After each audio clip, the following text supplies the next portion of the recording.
I'm Helena Fox. I work at Auckland Hospital, Monatapu Ward, which is the Haematology unit and bone marrow transplant unit, and I've been doing nursing for I think my 5th year now. So I've been nursing since I was 21, so I'm 25 now, so it's 4 or 5 years now. It was very last minute nursing. Nursing was always sort of, when I was growing up, on my radar, but it wasn't my main career that I wanted to do. Yeah, so I think end of year 13, I was right up into law and journalism, right up until year 13. And then we went to like a hospital day, like some students, if you were interested, to go in the hospital, see what they do, the nurses. So we talked to nursing staff, I think even some doctors, and this was it. I just loved it. Loved it. I just had it like, this is it. I just made my mind that day. I remember I went home, told my mum I'm doing nursing, and then that was I think nearly the end of year 13 too. So it was very last minute. So I hastily applied, and yeah, I think the rewarding nature aspect of how we actually changing people's lives and just helping them. And I think I've always been sort of a empathetic person. I'm a people pleaser, and it's just that feeling. My gut was just like, this is what I'm destined to. It's very cheesy, but very destined to do. And I was just set on it from the get-go.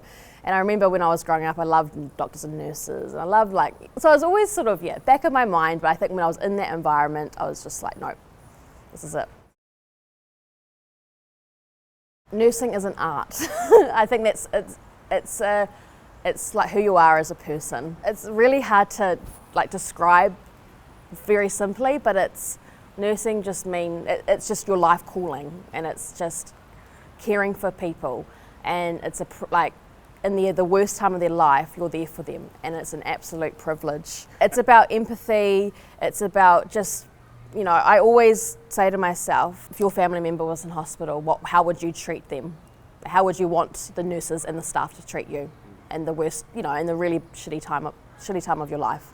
And that's my thing that every day I go to work and I have that in my back of my brain. Because the doctors are in there for their rounds 10 minutes each day. They see the patient for that small amount of time. We're 24/7. We know everything. So these days, doctors actually do listen to us. I think back in the day they didn't, and they do. Some of them, most of them, they actually they respect us and So we're I don't know how we describe it. We're the first port of call. If we don't have nurses, if there's no nurses, there's no hospital. Like I said, empathy, absolute empathy, compassion, respect. Almost in a way, you need to go down I know you need to be professional, and but you need to sort of break down the barriers. The power.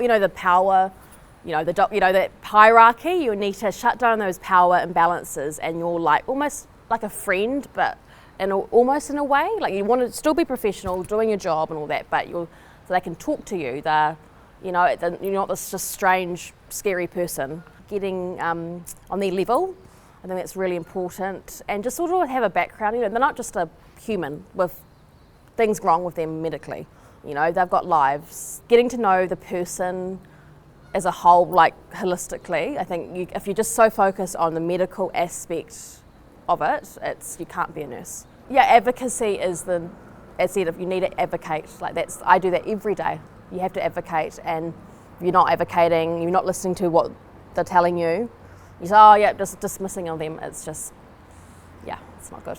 All this medical jargon, what they tell you is what the hell's happening? Telling them what makes sense to them. So the moment that really stands out to me was quite recent. It was 2 weeks ago.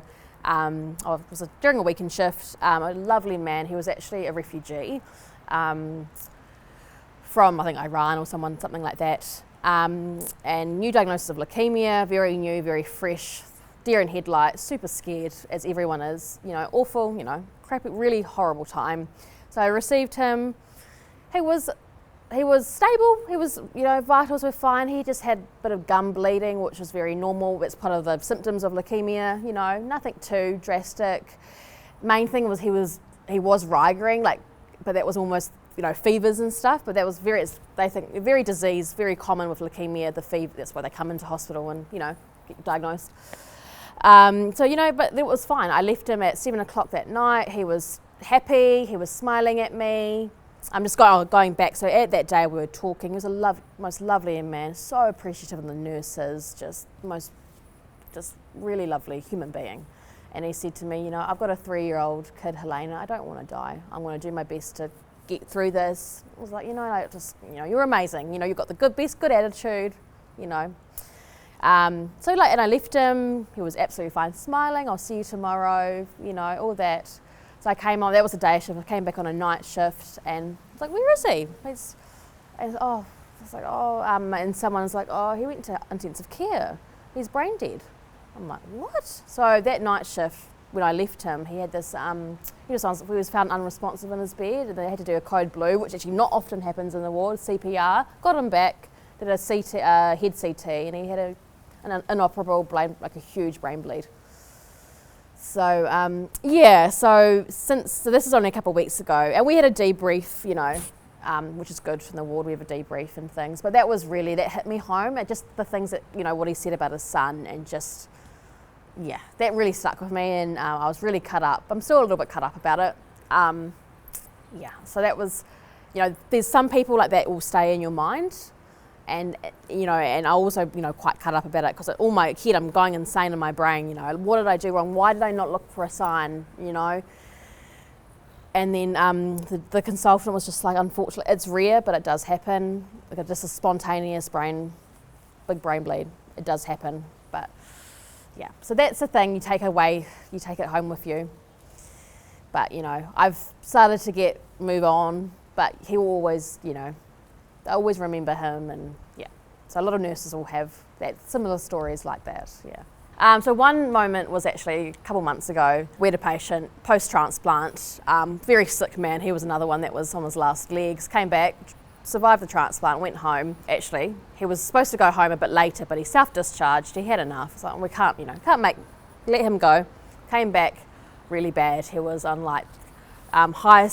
he was about to go into cardiac arrest. He was really unwell. He had to have the maximum oxygen therapy on the ward really suddenly, respiratory rate of 50, 55, and I don't know if you know much about it, but the EWS, we can modify it as well. So the doctors can be like, hey, they're consecutively in this sort of abnormal range for this time. We can alter it so they've got their own scoring system. So this registrar, who was new registrar to haematology, modified it, heavily modified, but he's just came in and he was completely acutely unwell, but modified it. So he wasn't, so modified it in the way that we can't call a code read, we can't call a resus. And I was like to her, hang on, this is not, why is he on this modification? Usually we modify the EWS, the patient's been there for days and days, the condition's unchanged. He's just come back in.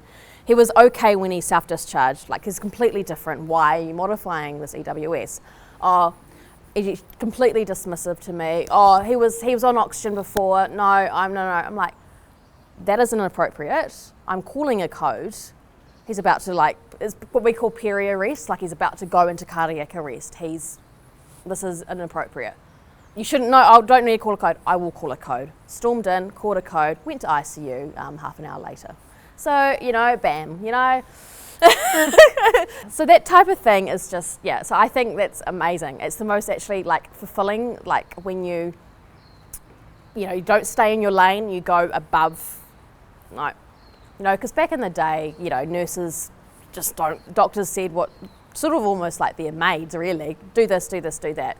This is what I said. No, so we had no almost opinion, really. There was no really thing of advocacy back then.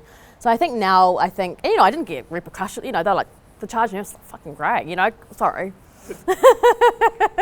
Don't take that out, but great, good on you. Though she was really supportive. So so I think that was just stuff like that. And also, they're human. They make mistakes, like charting and stuff. I was like, that's completely wrong. I'm not giving that. I'm not comfortable giving that. So that's what I mean. It's almost like we cover their asses a lot of the time. And our ward's actually quite well known. Our nurses are very autonomous. For the last sort of maybe 10 years, I think it's getting like that. It's just they respect you, and most of them. There's always one like that lady. So that type of thing is also really rewarding. Just going above no, this is not right. I'm not comfortable doing this. I'm not comfortable telling my patient that. For example, also a patient just pretty much told them they had like 4 months to live, walked out of the room. And I'm like, that's not okay.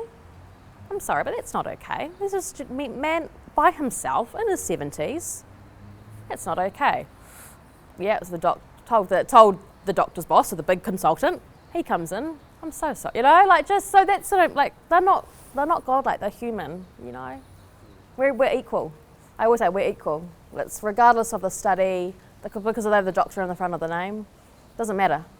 Yeah. The standout moments, they're quite negative because obviously with cancer, being in sort of in a cancer ward environment can be very sad. You know, it's seeing young people die is just, it's horrible.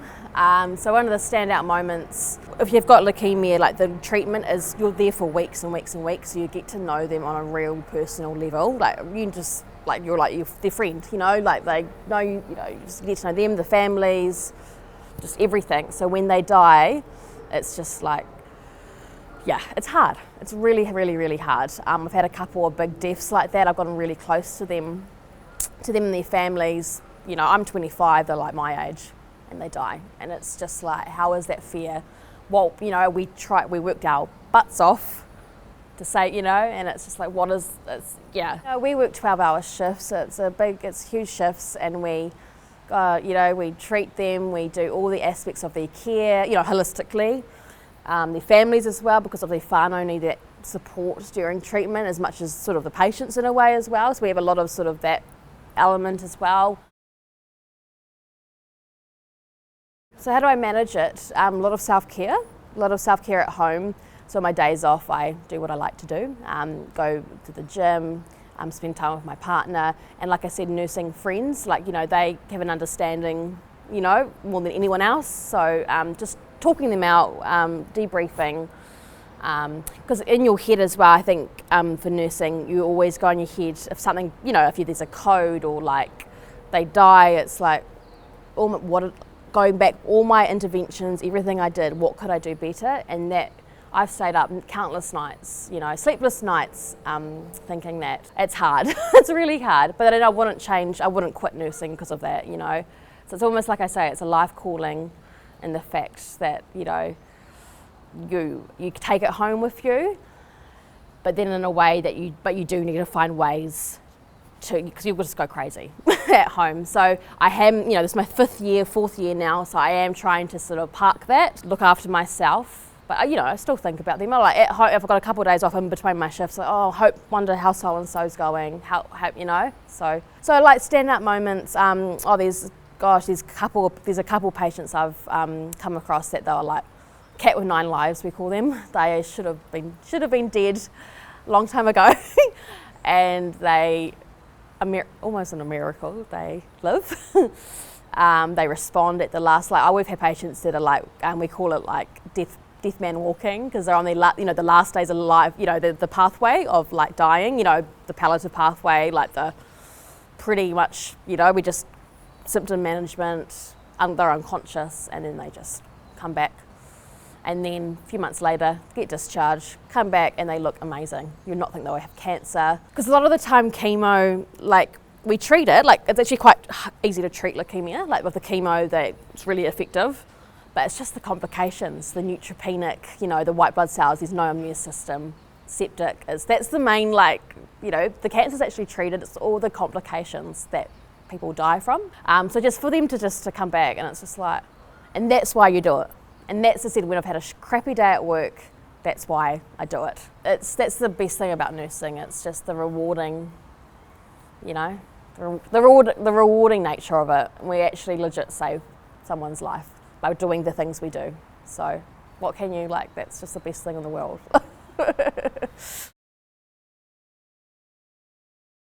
Oh, that's a really hard one. That's a really hard one, because you can't say it's going to get better. We don't know that. My main advice to people is just one day at a time. That's my main, like, one day at a time, you know? Just, we don't know what's going to happen, but one day, if they just, it's an achievement if that one day's done. You know, let's go to the next day. I think that's my main thing. I always just say that. I know it's very simple, but it does tend to be the most effective for the family as well. One day, just don't worry about just one day. Come on, you get you know. So yeah, a couple of times I look back at my interactions with patients and just like, oh, I shouldn't have. Oh, you know, some of the stuff you say, I don't want them to get their hopes up. You're strong. You're a tough cookie. You know, I say it. You're a tough cookie. Come on there. Come on. You know, I give them a little. You know, I think that's yeah. But you can't say, okay, I know what's going to, I'm a genie in a crystal, you know, a crystal ball, I look into the future, I don't know. But I just, yeah, one day at a time, it's just like my mantra to them. And it does work, like I think it does, they do seem, and I think also, like, because we're quite good in our ward, like, so if you're on like a 3-day stretch of 12 hours, you have the same patients. So they sort of, I think that's really good as well when they're really crappy and things are going south, like seeing that familiar face every day as well. That safety net, okay, cool, so-and-so, Helena's on, I know her, I know the way she works, I feel safe, you know, that's another thing too, like, and the families, like, no, yeah, so just that continuity of care is really, like, good in our ward, and I think that's really important. So nursing culture is very important to me, because if you don't have that good culture, that good teamwork, you can't run a ward, you can't care for your patient safely and effectively. That's pretty simple. That's like, you need to have teamwork, especially when you have a deteriorating patient. It's your patient, and you know we're in a ward, so we don't have just one-to-one. We're not ICU or anything like that. So we've got other patients, other responsibilities. So you need to, you prioritise. I need to focus on this patient. Those other the nurses will need to, step up and help with my other patients. And our ward's really good like that. They don't even ask, they just do it. Also during a code situation, I'm known to be, do this, do that, do that, do that, So that's you can't run a ward, you can't treat a patient without teamwork. And that's not obviously, not just obviously doctors and PTs and all that, dietitians, but yeah, nursing, that sort of, definitely, it's just paramount. And you have some nurses that are quite very about themselves, and but the teamwork's not really their main thing. But that's wrong. And like I said, like, you can't do nursing if you just want to do it for yourself. Don't worry, but you need to, you see a nurse struggling, you go and help them. So that's just because that feeling, it's awful, that hopelessness. You feel like you're just drowning. You feel like you're drowning. You need help. You feel like you can't care for your patient safely, and so. 9 times out of 10, I think most wards are usually like that. It is hard when it's sort of understaffed. That's a big thing. Our ward's quite lucky. It's not too awful. So 9 times out of 10, we do get the help we need. Nursing is challenging, beautiful, it's rewarding, and I wouldn't have any other career. It's not a day that goes by I'm like, this is the wrong career.